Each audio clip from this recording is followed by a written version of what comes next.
അവർ വാർദ്ധക്യത്തിലെത്തിയാൽ അവർക്ക് നേരെ കാരുണ്യത്തിന്റെ ചിറക് താഴ്ത്തി കൊടുക്കണം. അവരോട് ഛേ എന്ന് പോലും നിങ്ങൾ പറയരുത്. ഇതെല്ലാം മാതാപിതാക്കളെ കുറിച്ച് പറഞ്ഞപ്പോ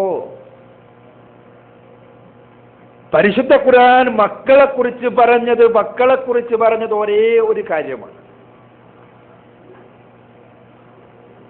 മക്കളുടെ പ്രാർത്ഥന മാത്രമാണ് പറഞ്ഞത്. നിങ്ങൾ മക്കളാകുമ്പോ പ്രാർത്ഥിക്കണം. ആ പ്രാർത്ഥന എന്താണ്? റബ്ബിർഹംഹാ കമാ റബ്ബയാനി സഗീറ. പടച്ചവനെ, അവർക്ക് നീ കാരുണ്യം കൊടുക്കണം. അവർക്ക് രണ്ടുപേർക്കും നീ കാരുണ്യം കൊടുക്കണം. നിരുപാധികമായിട്ടല്ല പറഞ്ഞത്. ഞങ്ങളുടെ ചെറുപ്പത്തിൽ ഞങ്ങൾക്ക് അവർ കാരുണ്യം തന്നതുപോലെ. ഇതൊരു വല്ലാത്ത പ്രാർത്ഥനയാണ്. ആ പ്രാർത്ഥനക്ക് ഉത്തരം ലഭിക്കുക ഈ ഉപാധിയുടെ അടിസ്ഥാനത്തിലാണ്. ഖുർആനിലെ ഓരോ പദപ്രയോഗവും ഓരോ യൂസേജും അത്ഭുതകരമാണ്. ഒരു പിതാവിനും കുട്ടിക്ക് ചെറുപ്പത്തിൽ കാരുണ്യം കൊടുത്തിട്ടില്ലെങ്കിൽ ഈ പ്രാർത്ഥന സ്വാഭാവികമായും ബാധകമാകില്ല. അപ്പോൾ കുട്ടി പ്രാർത്ഥിക്കുന്നത് കുട്ടിക്ക് ചെറുപ്പത്തിൽ കാരുണ്യം കൊടുത്തതിന് തിരിച്ചു പടച്ചവനെ കാരുണ്യം കൊടുക്കണമെന്നാണ്.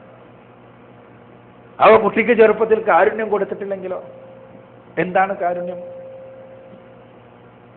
എന്റെ സ്വാർത്ഥതയ്ക്ക് പറ്റിയ രൂപത്തിലുള്ളൊരു കളിപ്പാട്ടമായി കുട്ടിയെ മനസ്സിലാക്കുകയാണോ കാരുണ്യം?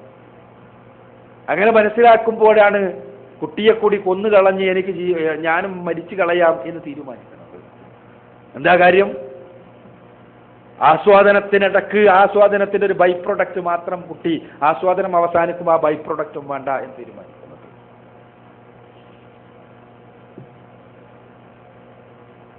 ഇവിടെയാണ്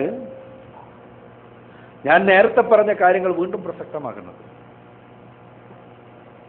നമ്മുടെ മക്കൾ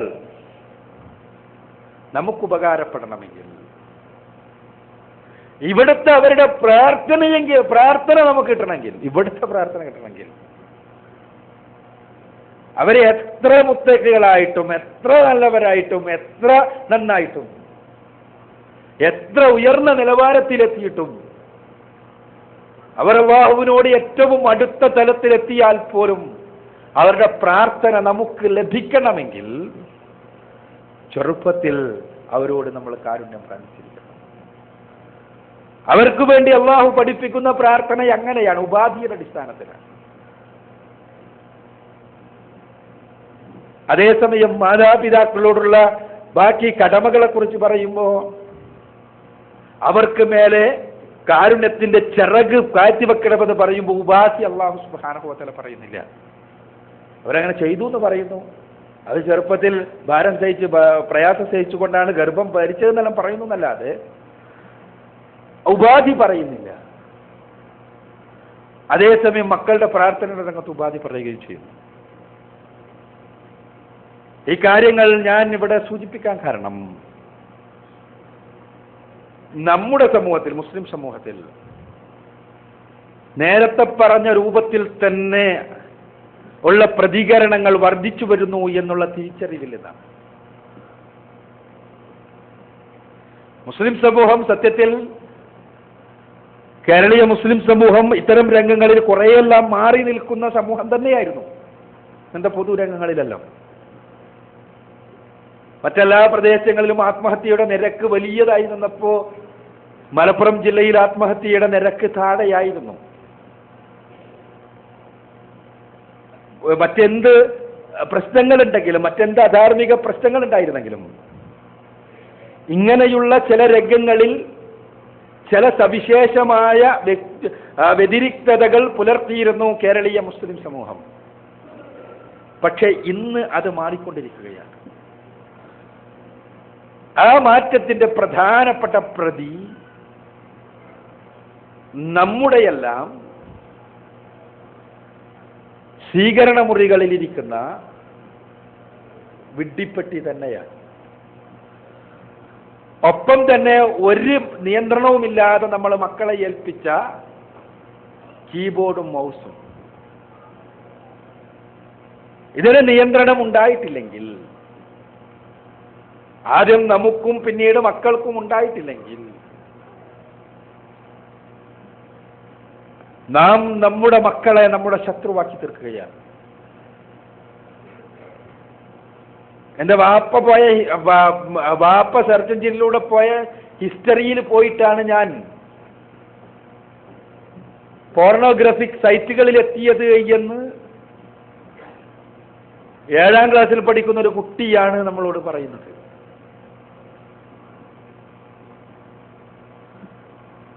ആ കുട്ടി ഏത് ധാർമ്മികതയുള്ളവനായിത്തീർന്നു നിങ്ങൾ ആലോചിച്ചാൽ മതി. ആ കുട്ടി വാപ്പാനെ പഠിക്കാണ്. വാപ്പ പോയോടത്ത് പോയാൽ തന്നെ എനിക്ക് ആവശ്യമുള്ളതെല്ലാം കിട്ടുമെന്ന് കുട്ടി അറിഞ്ഞു കഴിഞ്ഞു, മനസ്സിലാക്കി കഴിഞ്ഞു.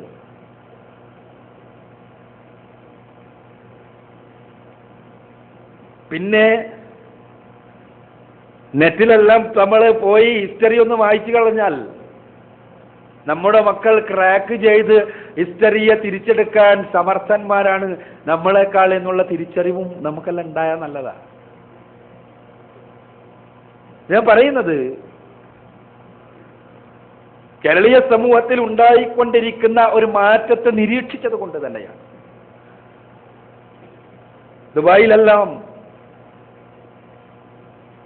ഗൾഫ് നാടുകളിൽ സന്ദർശനം നടത്തുമ്പോൾ നമ്മുടെ പല സുഹൃത്തുക്കളുടെയും മക്കളുടെ പ്രശ്നങ്ങളുമായി ബന്ധപ്പെട്ടുള്ള ചർച്ചകളിൽ പങ്കെടുക്കൽ നിർബന്ധമായി വരുമ്പോൾ, അവരുടെ മാനസികാവസ്ഥകളിലേക്ക് ഇറങ്ങിച്ചെല്ലുമ്പോൾ അവരുടെ മനസ്സ് എത്രത്തോളം വികൃതമാണ് എന്ന് നമ്മൾ തിരിച്ചറിയണം. ആ വൈകൃതത്തിൽ നിന്നാണ് ഒരുപാട് പ്രശ്നങ്ങൾ ഉണ്ടാകുന്നത്. ഇന്ന്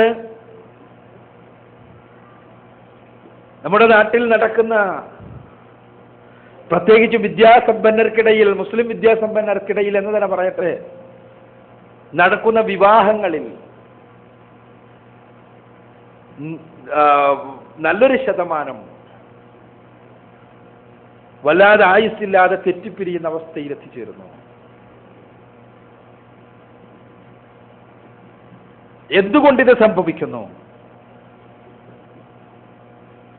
അന്വേഷിക്കുമ്പോഴാണ് വിവാഹത്തെക്കുറിച്ച് അവർക്ക് ലഭിച്ച വിവരങ്ങൾ ഇത്തരം മാധ്യമങ്ങളിൽ നിന്നാണ് എന്നുള്ള വസ്തുതയും, അങ്ങനെ കേവലം തലച്ചോറിൽ വിവാഹത്തെക്കുറിച്ചുള്ള സങ്കല്പങ്ങളിൽ ഒരുപാട് കുത്തിവരകളുമായി, സ്ലേറ്റും നിറച്ചും ഒരുപാട് അങ്ങോട്ടും ഇങ്ങോട്ടുമുള്ള ചോക്ക് കൊണ്ടുള്ള വരകളാൽ സമൃദ്ധമായി വൃത്തികേടായി ആ സ്ലേറ്റുമായിട്ടാണ് കുട്ടി പുതിയ യുവാവും യുവതിയും വൈവാഹിക രംഗത്തേക്ക് കാലെടുത്ത് വെക്കുന്നത്. അവിടെ ആ സ്ലേറ്റിൽ പുതുതായിട്ടൊന്നും എഴുതാൻ സ്ഥലമില്ലാത്തത് കൊണ്ട് തന്നെ ഈ ഉള്ള രൂപത്തിൽ ചലിക്കാൻ വേണ്ടി ശ്രമിക്കുകയും ആ ശ്രമത്തിൽ സ്വാഭാവികമായും കാലിടറിപ്പോവുകയും ചെയ്യുന്നതാണ് കണ്ടുകൊണ്ടിരിക്കുന്നത്. വേറൊരു വിഷയമാണ് ഞാൻ പറഞ്ഞു വരുന്നത്. നാം നിയന്ത്രിച്ചേ തീരൂ. ഇങ്ങനെയല്ല ബായിന്റെ കുട്ടി, ഞാനിനിയിപ്പോൾ എന്താ ചെയ്യാ? ഞാനൊരിക്കൽ ഒരു സ്ഥലത്ത് ഇതേ വിഷയം സംസാരിച്ചപ്പോൾ, ഞങ്ങളെ പാരൻസിനും വേണ്ടിയുള്ള ഒരു പ്രോഗ്രാം സംസാരിച്ചപ്പോൾ പാരന്റ് പറഞ്ഞതാണ്, ഇപ്പോ എനിക്ക് മനസ്സിലായി, ഞാൻ നെയ്യപ്പമാക്കാൻ വേണ്ടി ഉണ്ടാക്കിയെടുത്ത കുട്ടി ഇപ്പോൾ ഏകദേശം ചപ്പാത്തി ആയിട്ടുണ്ട് എന്നും അത് വട്ടത്തിൽ തന്നെയാണ് എന്നും എനിക്ക് മനസ്സിലായിട്ടുണ്ട്. ഇനി എന്ത് ചെയ്യണം? ചുട്ടെടുത്തു പോയി, ഇനി എന്ത് ചെയ്യണം? അത് ഞാൻ കൊടുത്ത മറുപടി, ഇനി നിങ്ങൾ നല്ല സ്വാദുള്ള കറി ഉണ്ടാക്കണം. ആ കറിയിൽ മുക്കിയിട്ട് ഈ ചപ്പാത്തി തിന്നണം, വേറെ നിർവാഹമൊന്നുമില്ല. അഥവാ ഇനി ചെയ്യാൻ കഴിയുക ആ കുട്ടിയുടെ സാഹചര്യങ്ങളെ മാറ്റി തീർക്കലാണ്. ആ അടിസ്ഥാന വ്യക്തിത്വമായി തന്നെ സ്ഥിതി ചെയ്യും. ഇനി ധാർമ്മികമായ ഉത്ബോധനങ്ങളിലൂടെ ആത്മീയമായ അറിവ് നൽകിക്കൊണ്ട് ആ അറിവിലൂടെ യഥാർത്ഥത്തിൽ ഒരു ബോധപൂർവമായ മാറ്റമാണ് ഇനി ഉണ്ടാകേണ്ടത്. അടിസ്ഥാന വ്യക്തിത്വത്തിലുള്ള മാറ്റമല്ല. ആ ബോധപൂർവമായ മാറ്റത്തിന് വൈജ്ഞാനികമായ, ഇസ്ലാമികമായ, ആത്മീയമായ പരിപോഷണത്തിനും അതിലൂടെ മാത്രമേ കഴിയൂ. ഇനി അതാണ് ശ്രമിക്കേണ്ടത്. അതും അടിച്ചേൽപ്പിച്ചുകൊണ്ട് നടക്കുന്ന സമയം കഴിഞ്ഞു. അടിച്ചേൽപ്പിച്ചുകൊണ്ട് ഉരുട്ടിക്കൊണ്ട് നടക്കുന്ന സമയം കഴിഞ്ഞു. അതിന്റെ കാലവും കഴിഞ്ഞു.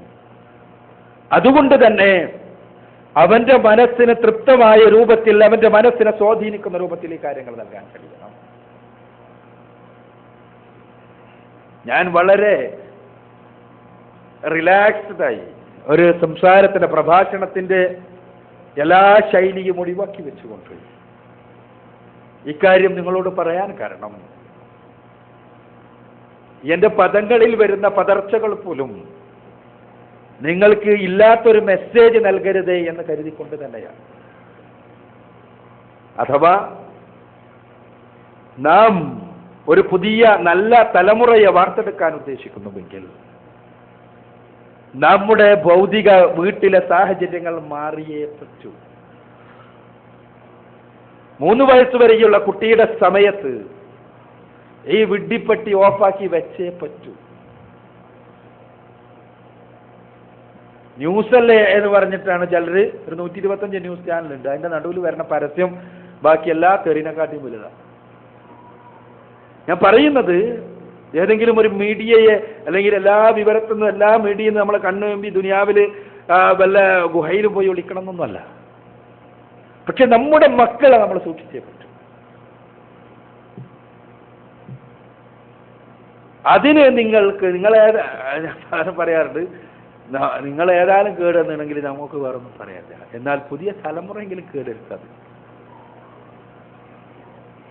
അത് സൂക്ഷിച്ചിട്ടില്ലെങ്കിൽ ഞാൻ പറഞ്ഞതുപോലെ അപകടകരമായ വിധാനത്തിലേക്കാണ് മക്കൾ പോയിക്കൊണ്ടിരിക്കുന്നത്. അതുകൊണ്ട് ഈ രംഗത്ത് ശക്തമായ ഒരു സ്വയംബോധത്തിനും തിരുത്തലിനും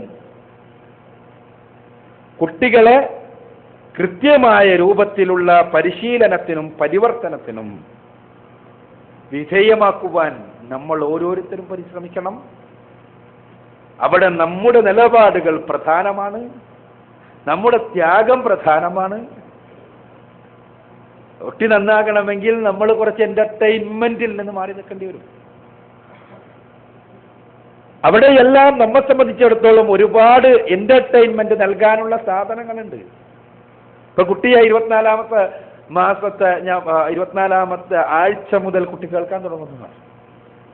എന്നാൽ ആ സമയത്ത് മാതാവ് സ്ഥിരമായി നല്ല ഖുർആൻ ഖിറാഅത്ത് കേട്ടു നോക്കൂ, നല്ല ഉപദേശങ്ങളുള്ള പ്രസംഗങ്ങൾ കേട്ടു നോക്കൂ. അത്ഭുതകരമായിരിക്കും കുട്ടിയുടെ പ്രതികരണം. നിങ്ങൾക്ക് ഖുർആനിട്ടാൽ കുട്ടി ഉറങ്ങുന്നത് കാണാം സുഖകരമായി. സ്ഥിരമായി നിങ്ങൾ കേൾക്കണം.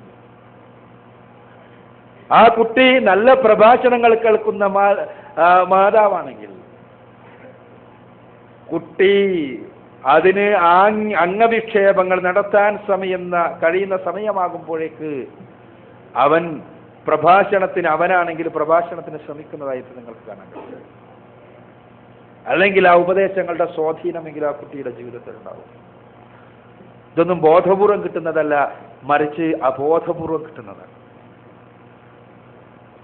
അതുകൊണ്ട്